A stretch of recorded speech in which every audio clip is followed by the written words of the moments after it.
Hello guys, in this video I am going to show you how to set the work preferences in the Indeed Flex application. But first I just want to mention, don't forget to subscribe to my channel, because at 10,000 subscribers I am going to show you my whole YouTube revenue statistics and growth strategy, as well as how to make money online. Let's jump into it. First of all, open the application on your phone. And then click on the profile button at the bottom of the page on the right.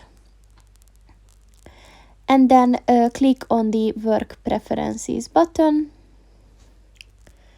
And as you can see here, you can set the location, weekly hours, so how many hours in a week you want to work, and then the time availability, so each day when is the time that you can work. And then of course, so you can give a pay rate, so the minimum pay that you want to work for. And that's pretty much it for this video, guys. See you in the next one. Goodbye.